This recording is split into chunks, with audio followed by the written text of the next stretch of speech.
जय माता दी भक्तों। आज का जो वीडियो है ये उन सब भक्तों के लिए है जिन्होंने मुझसे सवाल पूछा था, गुरुजी अगर हम घर खरीद रहे हैं, बना बनाया घर ले रहे हो, तो हमें कौन सी चीज़ें हैं जिनका ध्यान हमें रखना चाहिए कि घर खरीदते से पहले हमें जो चीज़ें अपने ध्यान में अपने माइंड में रखनी चाहिए कि किस टाइप का मकान हमें नहीं खरीदना चाहिए। तो अक्सर दिमाग में ना कई तरीके के सवाल आते हैं। जब आप बना बनाया घर देखते हैं तो आपके दिमाग में हमेशा एक परिस्थिति सी बन जाती है कि क्या ये घर हमारे लिए अच्छा होगा कि नहीं होगा, क्या इसकी दिशा, क्या इसका वास्तुशास्त्र हमारे लिए परफेक्ट होगा कि नहीं होगा, क्या ये हमारे लिए आगे फल मतलब हमें अच्छा मतलब सक्सेस देगा कि नहीं देगा, प्रोग्रेस देगा कि नहीं देगा, आने वाली पीढ़ी को हमारे बच्चों के लिए ये किसी भी प्रकार की चीज़ों में बाधा नहीं लाएगा। तो कई चीज़ें दिमाग में आने लग जाती है और उस प्रकार से आप कोई भी नया घर खरीद रहे हैं तो आपको मैं कुछ 10 खास बातें, कुछ नियम आप इसको कह सकते हो, खास नियम आपको बताने जा रहा हूँ, जिसके आधार पर आप अगर अपना घर बना बनाया घर लेने की सोच रहे हो, तो अगर आप इन नियमों का पालन कर लेते हैं तो जीवन में आप कई सारी दुर्घटनाओं से, दुविधाओं से, संकट से, परेशानी से आराम से बच सकते हो। मैं बात कर रहा हूँ जब आप बना बनाया मकान खरीदने का विचार कर रहे हो, तो पहले तो वास्तु के अनुसार कुछ नियम जान लेना आपके लिए बहुत ज़रूरी होता है। अन्यथा घर में शांति की जगह ना जो कहते हैं ना अशांति फैल जाएगी। क्योंकि जब हम घर खरीदने के पहले आपकी कुंडली के ग्रहों की स्थिति भी आपको जाननी चाहिए, क्योंकि कई बार ऐसा होता है तो आपके ग्रह आपके सपोर्ट में है, परंतु जब घर आप खरीदते हैं उसकी जो वास्तु है वो आपके सपोर्ट में नहीं है, तो पूरी की पूरी परिस्थिति विपरीत हो जाएगी, उल्टी हो जाएगी। कई बार ऐसा ही होता है जब आप कोई नई चीज़ लेते हैं, उसके लेने के बाद आपके जीवन में कई सारी कठिनाइयाँ आने लग जाती हैं।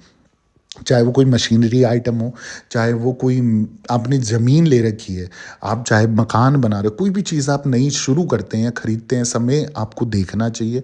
उसका जो भी नेगेटिव पॉज़िटिव आपको ज़रूर सोचना चाहिए। कई बार ऐसा होता है आप 20-20 लाख की चीज़ें घर के लिए खरीद रहे हो और आते ही उसके बाद आपके जीवन में इतना मतलब संकट बढ़ जाता है कि यहाँ तक कि कर्ज़े की स्थिति आ जाती है। आप मतलब 20 लाख के सामान लेने लायक थे, परंतु उस सामान के आने के बाद आप अब 40 लाख के कर्ज़दार हो गए। तो इसीलिए बोल रहा हूँ जब आप बना-बनाया घर देख रहे हो ना, तो आपको अपनी कुंडली का भी ध्यान रखना है, कौन से ग्रह आपके सपोर्ट में है, क्या आपको 30 वर्ष की आयु में कोई बना-बनाया घर लेना चाहिए, ज़मीन लेनी चाहिए, 40 वर्ष की आयु में है, 45 वर्ष की आयु में है, 48 साल के हैं, कितने भी साल के आप हो रहे हो, एक बार ज़रूर जिसके नाम से प्रॉपर्टी ले रहे हो, जिसके नाम से घर ले रहे हो, उसके नाम से वो कुंडली ज़रूर दिखाइए सबसे पहले तो, क्या वो घर उसके लिए फलेगा-फूलेगा? और अगर फलेगा-फूलेगा तो उसके बाद आपको वास्तुशास्त्र का भी ध्यान रखना चाहिए। सबसे पहले बात कर लेता हूँ मकान के मुख की, यानी कि फेसिंग की। जो आप घर खरीद रहे हो उसकी फेसिंग क्या नहीं होनी चाहिए और क्या चीज़ ध्यान रखने वाली है, ये सबसे पहली बात आ जाती है। जब भी आप किसी बना-बनाया मकान देख रहे हो, तो दक्षिण मुखी मकान आपको कभी नहीं लेना चाहिए। जो मकान की फेसिंग साउथ डायरेक्शन में होगी ना, वो मकान आपको कभी नहीं लेना चाहिए। ये आपकी ज़िंदगी में भले ही सब उस समय के लिए जब आप खरीदोगे ना बहुत सुकून देगा, सब कुछ अच्छा रहेगा। पर जब फल मिलना प्रारंभ होता है तो ये सब कुछ हासिल किया हुआ भी छीन लेता है ये मकान। इस मकान में अकाल मौत भी हो जाती है और कई बड़ी बात मतलब मैं कहना तो नहीं चाहता, पर ख़ासकर ये कलह और रोग का कारक बन जाता है। यानी जब आप दक्षिण मुखी मकान लेते हो तो आपके घर में या तो हमेशा लड़ाई झगड़ा कलेश मचा रहेगा, या फिर कोई ना कोई रोग बीमारी या बीमारी में पैसा जाता रहेगा। अगली जो चीज़ है, जो नियम है ध्यान रखने का, जब आप बना-बनाया मकान देख रहे हो, तो आपको ध्यान रखना है कि कॉर्नर का या 3 ओर वाला, यानी कि 3 ओर से खुला ना हो मकान।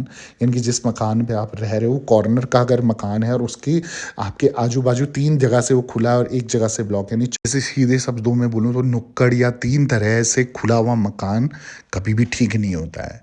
ऐसे मकान में रहने वालों को धन हानि का प्रॉब्लम होता है। परिवार में जो आपसी जो बैलेंस है वो बिगड़ा रहता है। कलेश, और सबसे बड़ी बात ना, उस घर में जो औलाद होगी यानी कि बच्चा होगा ना, वो बिगड़ा हुआ होगा, बिगड़ेल औलाद होगी जिसको आप कंट्रोल करना चाहो वो कंट्रोल में आएगा ही नहीं, जिसके कारण आपको 24 घंटे दुखी रहना पड़ेगा। इसी तरह कोने के मकान, अगर जो कोने का मकान होता है ना वो केतु का होता है, यानी कि अगर वास्तुशास्त्र के अनुसार देखा जाए, ये अच्छा भी हो सकता है, खराब भी हो सकता है। और एक तरफ कोई भी साथी मकान या खुद उस मकान की 3 तरफ खुला होगा ना, तो ये केतु का मकान होगा। केतु के मकान में नर संतानें, लड़के चाहे पोते हों, लेकिन कुल 3 ही होंगे आपके। इस मकान में बच्चों से संबंधित खिड़कियां, दरवाजे, बुरी हवा, अचानक धोखा होने वाला जैसे खतरा होता है ना, वो खतरा बना रहेगा। हो सकता है मकान के आसपास इमली का वृक्ष हो, तिल का पौधा हो या केले का वृक्ष हो। तो ध्यान रखना है भैया, कॉर्नर या 3 ओर से खुला हुआ मकान नहीं लेना चाहिए। अब आ जाते हैं अगली जो नियम में, शौचालय का नियम। अब शौचालय यानी कि आपके टॉयलेट यानी कि वॉशरूम का नियम क्या होना चाहिए। मैं वास्तुशास्त्र को देखूँ तो मैं आपको बता दूं, जो राहु होता है ना, तो राहु का जो वास होता है वो शौचालय में होता है, वॉशरूम में होता है। और इसके अनुसार हमेशा आपका वॉशरूम साफ सुथरा होना चाहिए, ठीक है, गंदगी उसमें जमा नहीं रहनी चाहिए, और शौचालय और बाथरूम दोनों एक साथ नहीं होने चाहिए, जो आजकल हर जगह देखने को मिला जाता है। यदि घर खरीदते वक्त ये ज़रूर ध्यान दें कि शौचालय कहीं उत्तर या ईशान दिशा में ना हो। अगर उत्तर या ईशान दिशा में हो तो फिर वो आपके लिए खतरे की घंटी है। तो ये डायरेक्शन आपको खास कर ध्यान देना है कि इस दिशा में अगर टॉयलेट है, जिसकी फेसिंग, टॉयलेट की फेसिंग उस तरफ है, तो भैया बच के रहना, ठीक है। अगली जो वास्तुशास्त्र के अनुसार आपको घर खरीदते हुए समय में जिस चीज़ का ध्यान रखना है वो है सीढ़ियाँ। सीढ़ियों पर भी राहु का वास होता है। सीढ़ियाँ अगर सही दिशा में नहीं बनी हो, या सीढ़ियाँ अगर सही दिशा में बनी हो, तो इस पर चढ़ने उतरने वाले दिन रात प्रगति, प्रोग्रेस की ओर बढ़ते हैं। मतलब सीढ़ी का अगर जो डायरेक्शन है ना वो सही डायरेक्शन पे है, तो आपकी लाइफ में प्रोग्रेस होती रहेगी।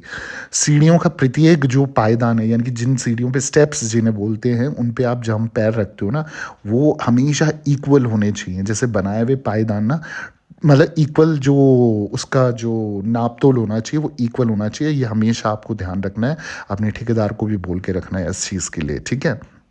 दूसरा, गलत दिशा में बनी हुई सीढ़ियाँ प्रगति में बाधक होती हैं। तो अगर आपके घर में या बना बनाया घर आप खरीदोगे तो सीढ़ियों के डायरेक्शन का ध्यान रखना है।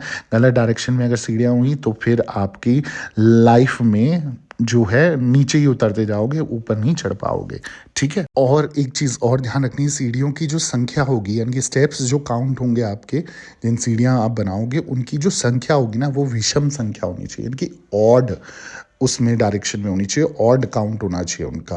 तो ये चीज़ का भी हमें ध्यान रखना है। अगली जो चीज़ आपको ध्यान रखनी है मकान खरीदते हुए, मकान में गली या गलियारा, इसका आपको खास ही ध्यान रखना है।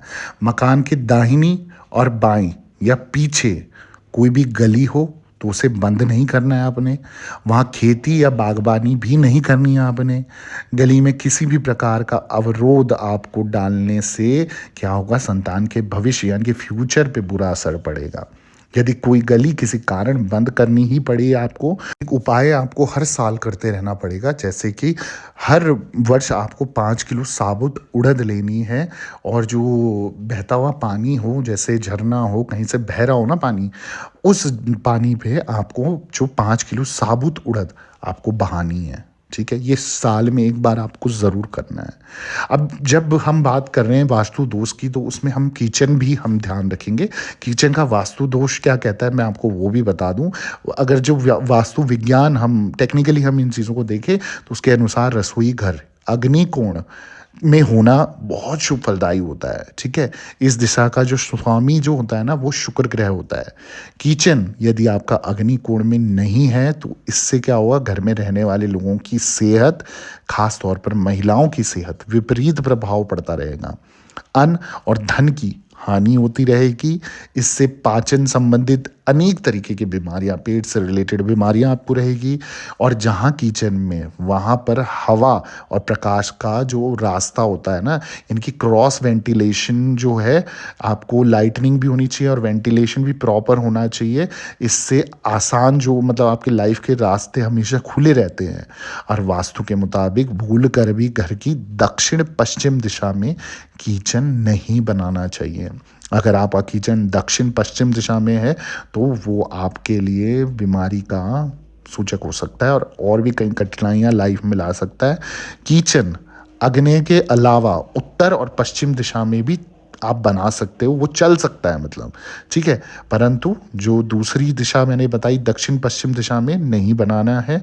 इसके अलावा आप उत्तर पश्चिम दिशा में किचन बना सकते हो। बाकी दिशाओं से वास्तु दोष निर्मित होता है। ठीक है। अब अगली जो डायरेक्शन आ जाती है, वो जो बात आ जाती है, वो मकान के कोने को लेके आ जाती है। 8 कोने के मकान लंबी बीमारी, मुसीबत और मृत्यु को दर्शाता है। 8 कोने का मकान लंबी बीमारी, मुसीबत और मृत्यु को दर्शाता है। साथ ही साथ 18 कोने के मकान है तो धन की हानि, विवाह का नहीं होना, विवाह हो भी जाए तो विधुर या विधवा योग बनते हुए, मतलब आपके जो ग्रह है ना, वो विपरीत डायरेक्शन में जाएंगे, यानी कि जो विडो होने के चांसेस और विवाह में जो कठिनाइयाँ आप कह सकते हो, पति के रिलेटेड प्रॉब्लम आपकी क्रिएट हो सकती है। और इस तरह 3 और 13 कोने वाला मकान साजिश और बर्बादी को दर्शाता है, मैनिपुलेशन हो सकती है। 5 कोने वाला मकान संतान की बर्बादी को दर्शाता है। तो अगर आपके घर के कोने 18, 3, 13, 5 कोने वाले हैं ना, भाई सतर्क हो जाओ, अभी भी समय है। और अगर ले रहे हो तो ये कोने ज़रूर काउंट कर लेना।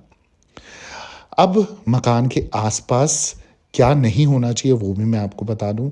जहां आप घर खरीद रहे हो वहां उसके आसपास यदि जो क्या बोलेंगे उसको, लिकर शॉप, दारू की दुकान हो गई, या जुआ घर हो गया, मांस मच्छी की दुकान हो गई, शोर मचाने वाली फैक्ट्री हो गई, या कोई जो कारखाना या फैक्ट्री जहां आवाज़ें बहुत आती है, जहाँ म्यूज़िक आपका लाउड हो, संगीत शाला जिसे बोलते हैं, नृत्यशाला जिसे बोलते हैं, या कोई नाला या अनावश्यक खंभे आपके आसपास हैं, या नकारात्मक पेड़ या वृक्ष, वहाँ मकान नहीं खरीदना चाहिए। ठीक है। ये सभी आपके जीवन में नकारात्मकता घोल देंगे और साथ ही साथ जीवन में घटना दुर्घटना जन्म दे देगी वो, और होते रहेंगे, फिर होते रहेंगे। तो अगर ऐसा कुछ भी आप सोच रहे हो और ऐसी आसपास जगहें हैं आपके, तो भैया सतर्क हो जाओ, अभी भी समय, कुछ नहीं बिगड़ा है, आप अभी भी कैंसिल कर सकते हो। ठीक है। अब अगली जो चीज़ है वो क्या ध्यान रखने वाली है, 3 तरीके के मकान का कैसे ध्यान रखना है वो भी बता देता हूँ। 3 तरीके के मकान हैं जो अच्छे नहीं होते हैं, और शनि, राहु और केतु वाले मकान नहीं लेने चाहिए। वो कैसे पता लगेगा? जिस मकान के आसपास कीकर, आम और खजूर के वृक्ष हों, मकान के भीतर तल घर हो, या पीछे की दीवार कच्ची हो, तो ये मकान खराब शनि माना जाएगा। दूसरा, कोई मकान सुनसान इलाके में हो, भीतर से डरावना लगता हो, तो या घर के आसपास मांस या शराब की दुकान हो जिसके आसपास बबूल और कैक्टस जैसे झाड़ हैं ना, वो पौधे लगे हों, वह राहु का मकान कहलाता है, उससे बच के रहना चाहिए। खराब राहु का मकान है वो। भैया मैंने तो आप सबको अलर्ट कर दिया है, अब सतर्क हो जाओ, सावधान हो जाओ। और वीडियो अगर पसंद आया है तो कमेंट में जय माता दी लिख दो, ज़रूरतमंद लोगों के साथ शेयर कर दो, वीडियो को लाइक कर दो, चैनल अभी तक सब्सक्राइब नहीं करा तो सब्सक्राइब कर दो, और दरबार से बने रहो। सभी भक्तों को जय माता दी, जय माँ ढाट काली।